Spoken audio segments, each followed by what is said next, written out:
1.2 Androclus and the Lion. Androclus आणि सिंह. Long, long ago, there lived a kind, gentle, and courteous man called Androclus. But he had a very cruel master. In those days, kings, nobles, and other wealthy men used poor people as their slaves. Androclus was a slave. The slaves were forced to work for their masters. They had to do what their masters told them. They had no freedom, no rights. Even when they were unhappy with their master, they could not leave him. They were bound by law to obey their master, however wicked he might be. Courteous means polite. म्हणजे सभ्य, विनयशील, विवेकी. Bound by law means strictly forced to follow the laws. कायद्याने किंवा नियमानुसार. भाषांतर. खूप खूप वर्षांपूर्वी अँड्रोक्लस नावाचा एक दयाळू, प्रेमळ आणि विवेकी माणूस होता. पण त्याचा मालक मात्र अतिशय दुष्ट होता. त्या काळी राजे महाराजे आणि तत्सम श्रीमंत लोक गरीब लोकांना आपले गुलाम बनवून ठेवत असत. अँड्रोक्लस हाही असाच एक गुलाम होता. या गुलामांना त्यांचे मालक जबरदस्तीने कामाला जुंपत असत. मालक जे सांगतील ते त्यांना करावे लागत असे. त्यांना कोणतेही स्वातंत्र्य नसे, कोणतेही अधिकार नसत. अगदी मालक त्यांच्याशी गैरवर्तन करीत असेल तरी त्याला सोडून जाता येत नसे. मालक कितीही क्रूरपणे वागला तरी त्याची आज्ञा पाळणे हे त्यांच्यासाठी कायद्याने बंधनकारक असे. Androclus did not like his heartless, wicked master. His master starved his slaves and often whipped them. Androclus felt that even death was better than serving such a master. He kept looking out for a good opportunity. At the first chance he got, he escaped from the clutches of his cruel master. Clutches, tight hold. च्या कचाट्यात, तावडीत सापडणे. भाषांतर. अँड्रोक्लसला त्याचा निर्दयी, निष्ठुर मालक चापकाचे फटके मारित असे. अशा मालकाची सेवा करण्यापेक्षा मरण ओढवलेले बरे असे अँड्रोक्लसला वाटे. तो चांगल्या संधीची वाट पाहत राही. अखेर एकदा संधी मिळताच तो क्रूर मालकाच्या कचाट्यातून सुटण्यात यशस्वी झाला. Now, although Androclus had thus run away, he was not a coward. He took shelter in a forest. He was not afraid of the wild beasts that roamed the forest. He did not mind that he had no roof over his head. He was happy that he was free as a bird to go wherever he wished. Coward, one who gets easily afraid. भेकड, भ्याड. भाषांतर. अँड्रोक्लस जरी पळून गेला असला तरी तो भ्याड नव्हता. तो जंगलात लपून बसला. जंगलात फिरणाऱ्या श्वापदांचे त्याला भय नव्हते. डोक्यावर छप्पर नाही याची त्याला चिंता नव्हती. एखाद्या पक्ष्याप्रमाणे मर्जी होईल तिथे जायला आपण मुक्त आहोत याचा त्याला जास्त आनंद होता. One day, as he was wandering in the forest, he suddenly came face to face with a lion. His first reaction was to turn and flee. But then he saw that the lion had not moved on seeing him. It neither growled nor roared.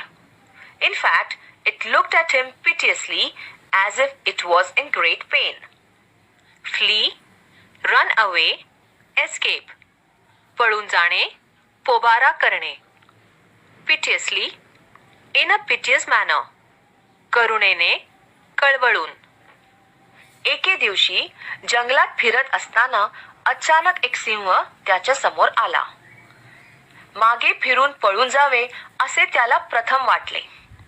पण त्याला बघून सिंह हलला नाही हे त्याच्या लक्षात आले. किंबहुना जणू वेदनेने केविलवाणे होत तो त्याच्याकडे पाहत होता.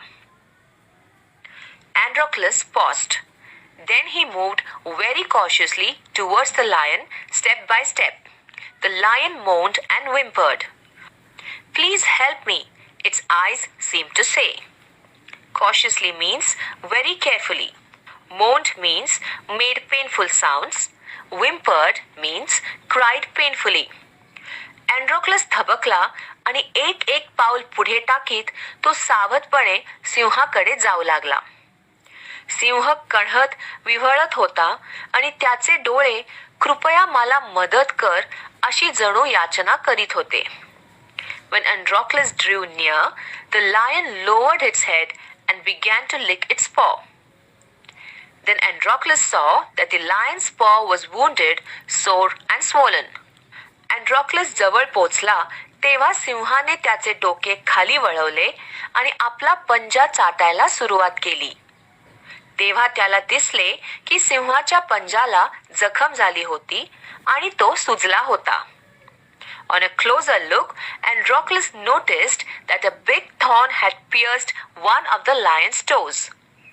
So this is the cause of the lion's distress, thought Androclus. Distress means great trouble. जवळ जाऊन पाहिल्यावर अँड्रॉक्लसला दिसले की एक मोठा काटा त्याच्या एका बोटात घुसला होता. सिंहाच्या वेदनेचे हे कारण आहे तर अँड्रॉक्लस स्वतःशी पुटपुटला. Summoning up all the courage, Androclus stretched his hand slowly towards the injured paw. He was afraid that the lion would attack him if he touched its swollen paw. But the lion seemed to understand his good intention. Summoning up courage means trying to be brave. Intention means purpose. आपले सगळे धैर्य एकवटून अँड्रॉक्लसने आपला हात हळूच जखमी पंजाकडे नेला. सिंहाच्या दुखऱ्या पंजाला हात लावला तर तो आपल्यावर हल्ला करील की काय अशी त्याला भीती वाटत होती. पण सिंहाला त्याचा सदहेतू समजला असावा. Androclus took the paw in his left hand. Deftly, he pulled out the thorn. Then, tearing a piece of his own clothing, the kind man bound up the lion's injured paw. To his surprise and wonder, the lion then licked his arm as if to show gratitude. Deftly means skillfully and quickly. Androclusने सिंहाचा पंजा आपल्या डाव्या हातात घेतला. शिताफीने त्यातला काटा ओढून काढला आणि अंगावरच्या कपड्याचा एक तुकडा फाडून त्याची पट्टी त्या कनवाळू मनुष्याने सिंहाच्या जखमी पंजावर बांधली.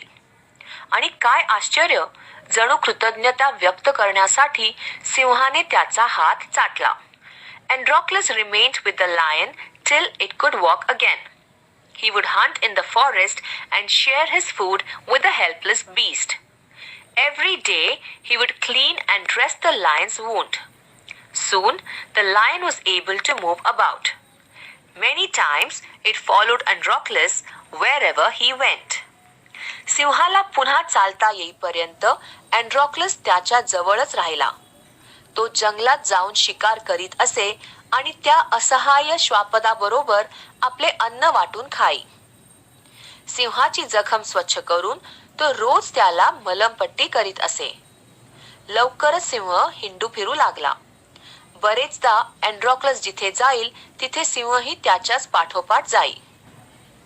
In the meanwhile, Androclus' master had complained to the authorities that his slave Androclus had run away. Soldiers were sent in all directions to capture Androclus. They searched for him high and low but couldn't find him. At last, they came to the forest where Androclus lived. दरम्यान अँड्रोक्लसच्या मालकाने आपला गुलाम पळून गेल्याची तक्रार संबंधित अधिकाऱ्यांकडे केली. अँड्रॉक्लसला पकडून आणण्यासाठी सर्व दिशांना सैनिक पाठवले गेले. त्यांनी कसून शोध घेतला पण त्यांना काही त्याचा ठाव ठिकाणा लागला नाही. अखेरीस अँड्रॉक्लस राहत होता त्या जंगलात ते आले. It so happened that Androclus had gone out alone that day while the lion rested near the cave. Both of them fell into the hands of the soldiers. The soldiers took them back to the city. They put Androclus in chains in a prison. The lion was caged. असे झाले की नेमके त्या दिवशी अँड्रॉक्लस एकटाच बाहेर गेला होता आणि सिंह गुहेपाशी विश्रांती घेत होता. त्यामुळे ते दोघेही सैनिकांच्या तावडीत सापडले. सैनिक त्यांना घेऊन शहरात परतले. त्यांनी अँड्रोक्लसला साखळीने बांधून तुरुंगात डांबले आणि सिंहाला पिंजऱ्यात कोंडले. In those days, people who were found to be guilty of a serious crime were fed to wild beasts as punishment. Running away from one's master was a very serious crime at that time. Therefore, Androclus too was to be thrown to the wild beasts. त्या काळी गंभीर गुन्हा केलेल्या माणसाला शिक्षा म्हणून जंगली श्वापदाच्या तोंडी दिले जाई. आपल्या मालकापासून पळून जाणे हा अतिशय गंभीर गुन्हा समजला जाई. त्यामुळे अँड्रोक्लसलाही जंगली प्राण्याच्या तोंडी देण्यात येणार होते. On the appointed day, the emperor arrived at the circus and took his place. The crowds cheered loudly. The trumpeters blew the trumpet and Androclus was brought out into the arena. His chains were unbound. He felt weak and dismayed. He was certain that this was the last day of his life. Arena, a ground surrounded by seats on all sides for sports and other public events. Dismayed means sad. ठरलेल्या दिवशी राजा सर्कशीच्या स्थळी आला आणि स्थानापन्न झाला. उपस्थित समुदायाने एकच जल्लोष केला. तुतारी वादकांनी शिंग फुंकले आणि अँड्रोक्लसला रिंगणात आणण्यात आले. त्याच्या साखळ्या सोडवण्यात आल्या. तो अशक्त आणि दुःखी कष्टी दिसत होता. हा आपल्या आयुष्यातला शेवटचा दिवस आहे याची त्याला खात्री पटली होती. At the opposite end, a gate was raised and a ferocious lion was released into the arena. It had been kept hungry to make it more ferocious. Androclus was filled with fear, but he put up a brave front. Ferocious means wild and dangerous, fierce. Put up a brave front means show that one is not afraid. विरुद्ध बाजूचा दरवाजा उघडण्यात आला आणि तेथून क्रूर, भयंकर अशा सिंहाला रिंगणात सोडण्यात आले. त्याला अनेक दिवस उपाशी ठेवल्यामुळे तो अतिशय चिडलेला वाटत होता. भीतीने अँड्रोक्लसला ग्रासून टाकले, मात्र तरीही त्याने धैर्य सोडले नाही. The lion saw Androclus and rushed towards him, bounding and roaring. But suddenly it stopped in its tracks. Then it moved slowly forward. All its rage seemed to have melted. Androclus saw this too. Each friend recognized the other. अँड्रोक्लसला पाहता क्षणी सिंह गुरगुरत त्याच्याकडे वेगाने झेपावला. पण अचानक तो थबकला आणि सावकाशपणे पुढे जाऊ लागला. त्याचा सगळा आवेश आणि आक्रमकता नाहीशी झाली. अँड्रोक्लसनेही त्याला पाहिले आणि दोघा मित्रांनी एकमेकांना ओळखले. To everyone's amazement, the lion bounded towards Androclus again, but when it reached him, it began to purr and rub its nose against him. Androclus hugged the lion. He wept with relief and joy. सिंह पुन्हा अँड्रोक्लसकडे झेपावला आणि त्याच्या जवळ पोचल्यावर गुरगुरत आपले नाक त्याच्या अंगाला घासू लागला. ते पाहून सर्वांना आश्चर्याचा धक्का बसला.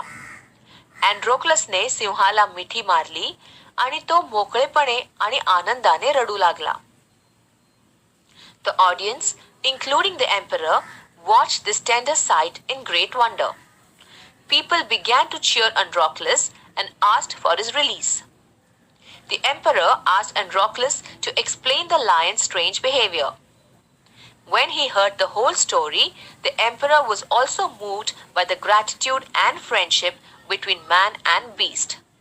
He ordered that Androclus should be set free. He would no longer be a slave. Moved by means have strong feelings. राजासकट सर्व प्रेक्षक हे दृश्य अचंबित होऊन पाहत होते. लोक अँड्रोक्लसच्या नावाचा गजर करू लागले आणि त्याची सुटका करण्याची मागणी करू लागले. राजाने सिंहाच्या या विलक्षण वर्तनाबद्दल अँड्रोक्लसला विचारले. संपूर्ण हकीकत ऐकल्यानंतर राजा देखील मनुष्य आणि प्राण्यांमधील या अनोख्या कृतज्ञता व मैत्रीच्या नात्याने भारावून गेला. त्याने अँड्रोक्लसची सुटका करण्याचे आदेश दिले. आता यापुढे तो गुलाम राहणार नव्हता. When the emperor asked Androclus what other reward he would like, Androclus replied that he did not want anything for himself, but he wanted the lion to be set free too. आणखी कोणते इनाम हवे असे राजाने अँड्रोक्लसला विचारले, तेव्हा अँड्रोक्लस म्हणाला की त्याला स्वतःसाठी काहीही नको, परंतु सिंहाला मुक्त करावे अशी इच्छा व्यक्त केली. The two friends went back to the forest to live a free life. अशा रीतीने दोघे मित्र मुक्त आयुष्य जगण्यासाठी जंगलात परत गेले.